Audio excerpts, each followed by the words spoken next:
All right, you YouTube nerds. Today I want to go over a couple things with the new Hikit X9 throttle controller. I went with the X9 this time for my Chevy Colorado.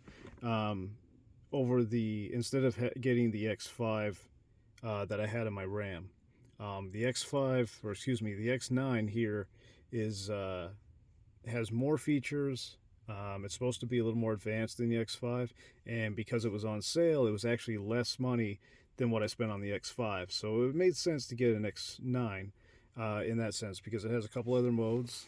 I got the box here. I already have it hooked up. I've already used it a couple times. It's not on right now just because my truck isn't on. But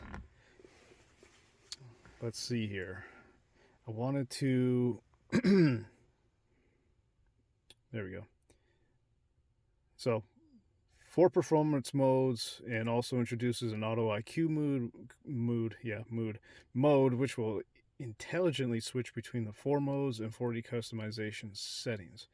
I just realized that customization is not spelled correctly, at least for American literature. Anyway, so the throttle mapping here is a little strange because if you're looking at this in terms of what's written down here on paper, it's most people that go over specs, that work on vehicles, add modifications, you guys know that there is a huge difference between what's written on paper and real life scenarios. So you know the modes that we have here, we have off, of course, which is stock. You have the eco mode that kind of kind of dumbs down the throttle. The curve is a lot less aggressive, even more so less aggressive than stock. You've got cruise, sport, and hike it. Hike it is very aggressive. I mean, it's stupid aggressive. All the modes, they go from 0 to 9. All right, so you've got eco 0 to 9, cruise 0 to 9, sport 0 to 9, hike it 0 to 9. So the problem that I think I really have with this is two things. First off, hike it mode is so aggressive it's not even usable. In all honesty, it's really not. Um, it's so aggressive that if you even just on hike it 0 and 1, when you tap the accelerator, it's almost full throttle. I mean, it practically is full throttle. Um, I would never have a reason to use that, even if I had, even if I was in my, Dodge Charger RT, or, if I was in a Camaro SS or any sports car, I still would never want to use that. Um, Sport mode, at least for this in particular, is also very aggressive. Even Sport 0, 1, 2, it's still more aggressive than I personally would like. Auto IQ is I tried that this morning. I ran around with it. I felt like it kept being aggressive, but not as bad as hike it. But for some reason, it didn't seem to really adjust itself at all when I was using it. I probably used it for, I don't know, 4 or 5 miles on and off red lights, merging on the highway. Nothing changed in the auto IQ. It felt like I had it on Sport 2 the whole time. More aggressive than I like. Um, so that's the first problem.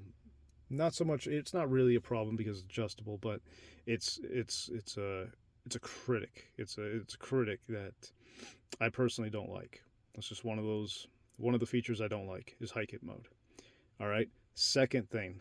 All right. Second thing is it's a big red flag for me only because the mode selection is a button and not a dial.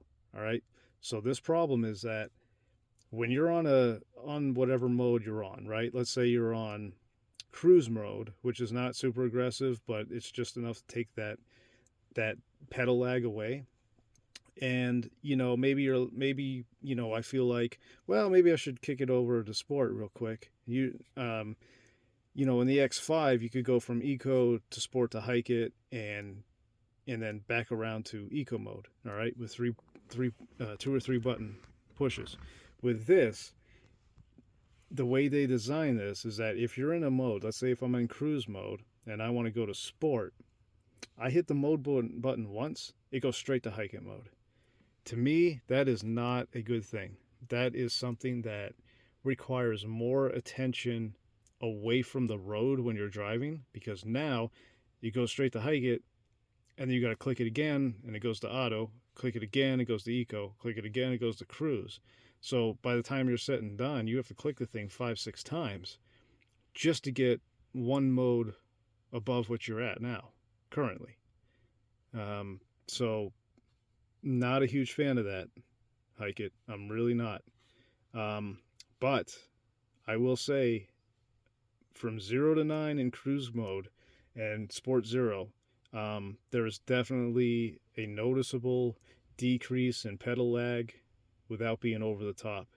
Um, so overall, the fact that I spent $20 less on this than I did the X5, I still think it's worth the cost, especially when it has a lifetime warranty.